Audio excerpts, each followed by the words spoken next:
Bismillahirrahmanirrahim. Assalamualaikum warahmatullahi wabarakatuh. Yang terhormat Bapak Rudi Santoso, MHIMH, selaku pengajar mata kuliah Pendidikan Pancasila dan Kewarganegaraan, serta teman-teman sekalian yang saya banggakan. Puji syukur atas kehadiran Allah Subhanahu wa Ta'ala, dengan dimana kita dapat berkumpul di forum ini dalam keadaan sehat. Yang mana kita ketahui bahwa akhir-akhir ini kita dalam situasi pandemi. Salawat serta salam semoga selalu tercurahkan kepada baginda kita, yakni Nabi Muhammad Sallallahu Alaihi Wasallam. Semoga kita akan mendapat syafaatnya pada yaumul kiamah nanti. Sebelumnya, saya Qurratu Aini Salsabila selaku moderator dari kelompok 7. Izin memperkenalkan anggota-anggota kelompok terlebih dahulu. Yang pertama ada Nopriananda Utama, yang kedua ada Nur Fitria Ananda Faisal, yang ketiga ada saya sendiri Qurratu Aini Salsabila, dan yang terakhir atau keempat ada Rahman Pansamara. Kelompok kami akan membacakan atau membawakan materi yang berjudul Otonomi Daerah dalam NKRI. Langsung saja untuk mengefisiensikan waktu, izinkan saya membacakan bab 1 pendahuluan, latar belakang masalah. Sudah lama negara Indonesia merdeka, tepatnya sudah 75 tahun lalu. Proklamasi kemerdekaan dikumandangkan sejak saat itu Indonesia tidak lagi sebagai negara jajahan, namun merupakan negara merdeka, negara yang mempunyai cita-cita sendiri dan akan berusaha sendiri untuk mewujudkannya. Negara Indonesia adalah negara kesatuan yang berbentuk republik dengan kepala negara dan kepala pemerintah dipegang oleh satu orang, yaitu presiden. Dalam tugasnya, presiden dibantu oleh wakil presiden serta menteri-menteri. Namun hal ini terasa kurang efektif, karena negara Indonesia memiliki wilayah yang luas yang berbentuk kepulauan. Warga negaranya adalah gabungan dari berbagai suku, mulai dari Sabang sampai Merauke. Tentu hal ini menyulitkan dalam setiap membuat kebijakan. Belum tentu kebijakan yang diterima suatu daerah dapat diterima daerah lain. Maka dari itu, di samping dibantu oleh wakil dan menteri-menteri, presiden juga dibantu oleh kepala-kepala daerah. Kepala-kepala daerah inilah yang menjadi ujung tombak sebagai pelayanan publik dan mengetahui persis seperti apa kebijakan seharusnya dibuat untuk daerahnya. Hal inilah yang kemudian disebut otonomi daerah. Sistem otonomi daerah ini memang meniru sistem desentralisasi yang ditetapkan oleh Amerika Serikat dalam menyatukan negara-negara bagiannya. Otonomi daerah dengan desentralisasi sendiri memang berbeda, tapi memiliki inti yang sama, yaitu memberi pelayanan publik sesuai daerahnya. Yang kedua, rumusan masalah. 1. Apa yang dimaksud dengan otonomi dan hakikat otonomi daerah? 2. Bagaimana sejarah otonomi daerah di Indonesia? 3. Bagaimana otonomi daerah dan pilkada langsung di Indonesia? Tujuan. Berdasarkan latar belakang dan rumusan masalah tersebut, maka tujuan penulisan makalah ini adalah untuk memahami pengertian dan hakikat otonomi daerah. Yang kedua, untuk memahami sejarah otonomi daerah di Indonesia. Yang ketiga, untuk mengkritisi otonomi daerah dan pilkada langsung. Baik, langsung saja masuk ke pembahasan yang pertama, yaitu pengertian dan hakikat otonomi daerah. Menurut pasal 1 Undang-Undang Nomor 32 Tahun 2004, dijelaskan bahwa yang dimaksud dengan otonomi daerah adalah kewenangan daerah otonom untuk mengatur dan mengurus kepentingan masyarakat setempat menurut praksara sendiri berdasarkan aspirasi masyarakat sesuai dengan peraturan perundang-undangan. Desentralisasi merupakan penyerahan wewenang dari pemerintah pusat kepada pemerintah daerah untuk mengatur dan mengurus daerah mulai dari kebijakan, perencanaan, sampai pada implementasi dan pembiayaan dalam rangka demokrasi. Sementara itu, otonomi adalah wewenang yang dimiliki daerah untuk mengurus rumah tangganya sendiri sesuai dengan dan dalam rangka desentralisasi. Selanjutnya dalam Undang-Undang Nomor 32 Tahun 2004 tentang pemerintah daerah Dinyatakan prinsip otonomi daerah menggunakan prinsip otonomi seluas-luasnya dalam arti daerah diberikan kewenangan mengurus dan mengatur semua urusan pemerintah di luar yang menjadi urusan pemerintah yang diciptakan dalam undang-undang. Daerah memiliki kewenangan membuat kebijakan daerah untuk memberi pelayanan, peningkatan, serta praksara dan pemberdayaan masyarakat yang bertujuan pada peningkatan kesejahteraan rakyat. Sejalan dengan prinsip tersebut, dijalankan pula prinsip otonomi yang nyata dan bertanggung jawab. Prinsip otonomi nyatanya adalah suatu prinsip bahwa untuk menangani urusan pemerintah dilaksanakan berdasarkan tugas, wewenang, dan kewajiban yang senyatanya telah ada dan berpotensi untuk tumbuh, hidup, dan berkembang, sesuai dengan potensi dan kekhasan daerahnya masing-masing. Dengan demikian, isi dan jenis otonomi bagi setiap daerah tidak selalu sama dengan daerah lainnya. Jadi, yang dimaksud dengan otonomi daerah itu adalah bagaimana pemerintah daerah dapat mengelola daerahnya dengan baik. Tidak adanya kesenjangan antara masyarakat dengan pemerintah, dengan masyarakat sendiri guna mencapai tujuan yang tidak menyimpang dari peraturan perundang-undangan. Untuk masalah ini, Supriyatna mengutarakan bahwa desentralisasi selalu menyangkut persoalan kekuatan dihubungkan dengan pendelegasian wewenang dari pemerintah pusat kepada penjabat di daerah atau lembaga-lembaga pemerintah di daerah untuk menjalankan urusan pemerintahan.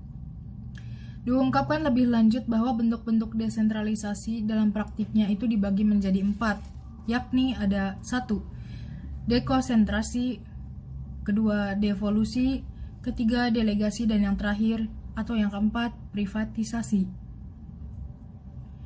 Menurut pakar lain yaitu Rondileni dan Cema mengungkapkan bahwa desentralisasi dilihat dari sudut pandang kebijakan dan administrasi adalah transfer perencanaan, pengambilan keputusan atau otoritas administratif dari pemerintah pusat kepada organisasinya. Di lapangan, unit-unit administratif lokal, organisasi semi-otonom, dan organisasi parastatal, pemerintahan lokal atau organisasi non-pemerintahan. Otonomi daerah di Indonesia. Dalam Kamus Besar Bahasa Indonesia, otonomi diberi pengertian sebagai hak dan wewenang atau kewajiban daerah untuk mengatur dan mengurus rumah tangganya sendiri dengan peraturan perundang-undangan yang berlaku. Berbicara tentang otonomi daerah, tidak dapat dipisahkan dengan perjalanan peraturan yang pernah ada di Indonesia. Tepatnya semasa Indonesia masih dijajah pemerintah kolonial Belanda, sampai Indonesia merdeka sekarang. Dapat pula dijelaskan mengenai sifat dari pemerintah yang berlaku di setiap masa. Pertama, pada masa penjajahan kolonial tentunya dapat dilihat sebagai titik awal bergulirnya otonomi dengan mulai diberikannya wewenang pada beberapa daerah untuk mengatur rumah tangganya sendiri. Kedua, pada awal Indonesia merdeka, terutama tahun-tahun awal kemerdekaan yang diwarnai oleh perjuangan revolusi fisik. Ketiga, masa pengakuan kedaulatan Indonesia diperoleh lewat konferensi meja bundar. Keempat, masa berikutnya ditandai dengan pengembalian mandat oleh Perdana Menteri kepada Presiden Soekarno. Kelima, diawali dengan kekisruhan akibat gerakan 30 September yang mengakibatkan banyak pihak seperti terbunuhnya jenderal-jenderal Angkatan Darat. Keenam, era reformasi merupakan awal terang bagi daerah. Pasalnya, setelah diperas dan ditindas selama 32 tahun dan diperbudak secara material dan imaterial oleh tirani Soeharto, reformasi kembali membuka lembar kehidupan yang baru yang demokratis. Sentralisasi Orde Baru. Sentralisasi dapat diartikan sebagai kekuasaan atau kewenangan yang terpusat pada sebuah negara. Hal ini terjadi karena kewenangan terpusat itu menyebabkan mata rantai koordinasi dan instruksional dan lembaga-lembaga yang ada dimulai dari pusat pemerintahan sampai jenjang pemerintahan terendah menjadi sangat panjang. Sentralisasi pemerintah di tangan Orde Baru yang menguasai seluruh aspek kehidupan berbangsa dan bernegara selama 32 tahun telah menghasilkan kesenjangan wajah pembangunan Indonesia. Sentralisasi yang mendera Indonesia pada masa Orde Baru bukan saja sentralisasi dalam infrastruktur semata, melainkan merambah ke alam berpikir rakyat Indonesia. Kondisi ini mengakibatkan munculnya berbagai pemikiran, bahkan tuntunan untuk meninggalkan bentuk negara kesatuan dan beralih ke federalisme. Akibatnya, berbagai perbedaan yang ada tidak dilihat sebagai aneka kekayaan dalam rangka kebinekaan, melainkan lebih dilihat sebagai potensi ancaman yang karenanya harus ditundukkan di bawah persatuan dan kesatuan melalui sentralis kekuasaan. Perbedaan adalah ancaman dan berlainan pemikiran dengan penguasa. Represi yang berlaku pada Orde Lama hanyalah sebatas pertarungan ideologi dan tirani kekuasaan yang mendera sesama elit negara di pusat pemerintahan.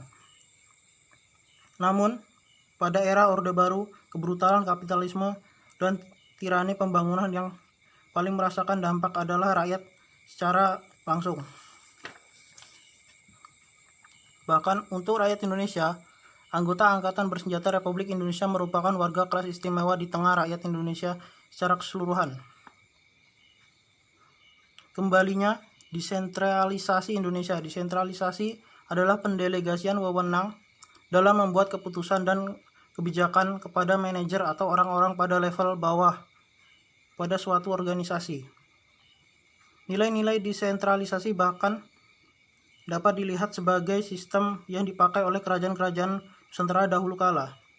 Desentralisasi direnggut dari rakyat pada saat pemerintahan Orde Baru berkuasa, dan desentralisasi kembali ke pangkuan rakyat saat reformasi berhasil menumbangkan kekuasaan despotik Orde Baru. Desentralisasi merupakan antitesis dari pemerintahan yang bersifat sentralisis. Sistem desentralisasi dapat dikatakan hanya menyisakan beberapa sektor kewenangan saja yang tetap berada di bawah kendali pemerintah. Inti dari pemberian di Indonesia adalah pertimbangan keuangan antara pemerintah dan daerah yang diatur oleh Undang-Undang Nomor 33 tentang pertimbangan keuangan antara pusat dan daerah. Undang-undang ini juga meniscayakan penggabungan suatu daerah administratif jika dianggap lebih dapat meningkatkan potensi daerah tersebut untuk menjadi lebih maju dan sejahtera. Ketergesaan pemerintah dalam menerapkan dan kebijakan desentralisasi dengan pemberian otonomi daerah sebagai implementasinya, itu juga akhirnya mengharuskan pemerintah melakukan revisi undang-undang pemerintah daerah. Namun akan tidak adil jika yang ditimbulkan oleh pelaksanaan desentralisasi dengan pelaksanaan otonomi daerah dilemparkan semata sebagai akibat kesalahan orang-orang di daerah dan lantas mengatakan pelaksanaan otonomi daerah hanya mengakibatkan situasi yang lebih buruk di daerah semenjak pelaksanaan otonomi daerah dirancanakan. Sementara itu, kalangan elit di berbagai daerah dari pelaksanaan otonomi daerah kelihatannya masih belum sadar akan perlunya konsolidasi buat merespon dan berkontribusi untuk penyempurnaan undang-undang yang akan direvisi. Namun sekarang, kalangan ini daerah pada umumnya masih belum sadar bahwa mereka hidup pada zaman perubahan atau reformasi. Mereka lebih fokus pada kekuasaan dan penguasa aset-aset ekonomi daerah buat memperkaya diri kelompok atau golongan, terutama kepala daerah yang telah berkuasa atau hendak akan berkuasa di daerah pada masa otonomi daerah sebagai implementasi dari pelaksanaan desentralisasi sekarang ini. Klaim etnik dan pemekaran daerah. Berlakunya Undang-Undang Nomor 22 Tahun 1999 tentang pemerintahan daerah dan kemudian direvisi dengan Undang-Undang Nomor 32 Tahun 2004 dengan nama yang tak berubah merupakan pintu gerbang buat pemekaran daerah di tingkat 2 dalam kurung kabupaten atau kota dan tingkat 1 dalam kurung provinsi. Walaupun penekanan pelaksanaan otonomi daerah ada di kabupaten dan kota, ada suatu hal yang sangat baik menarik yang dapat diamati dari keberlangsungan pemekaran-pemekaran di berbagai tempat di seluruh wilayah Indonesia. Warna etnik yang mewarnai perjalanan proses pemekaran-pemekaran yang sangat kental. Misalnya, tampak dalam tuntutan-tuntutan untuk melakukan pemekaran daerah tidak terlepas dari kepentingan-kepentingan kelompok etnik yang menginginkan suatu pemerintahan sendiri berbasiskan tanah, ulayat dengan suatu kelompok etnik bermukim atau berdiam menduduki suatu wilayah tertentu. Wilayah yang menjadi tempat berdomisili dari suatu etnik tertentu itulah yang akan dijadikan sebagai wilayah pemekaran dari daerah administratif baru.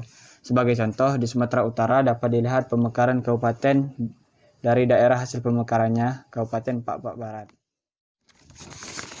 Gerakan politik identitas itulah yang terlihat kental mewarnai kelahiran Kabupaten Pak-Pak Barat.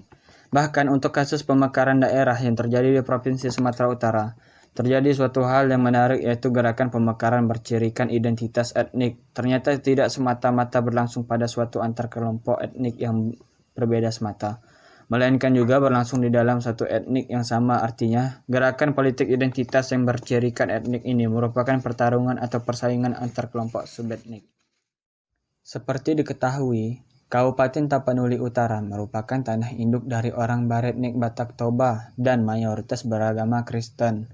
Seperti dikatakan oleh mantan Bupati Tapanuli Utara, R.E. Nainggolan, yang menjabat sebagai Bupati Tapanuli Utara, mengakui keinginan pemekaran juga didorong oleh ekspresi etnik orang Batak Toba. Secara spesifik, ekspresi ini muncul dari marga-marga Batak Toba, dominan di wilayah-wilayah yang menurut pemekaran.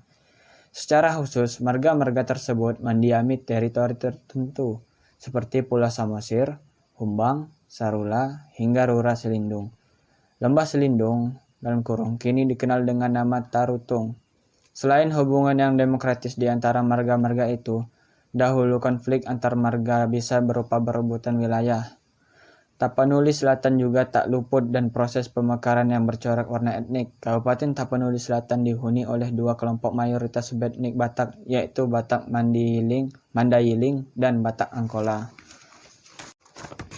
Kedua etnik inilah yang memainkan peranan besar dalam percaturan politik dan kekuasaan di Tapanuli Selatan.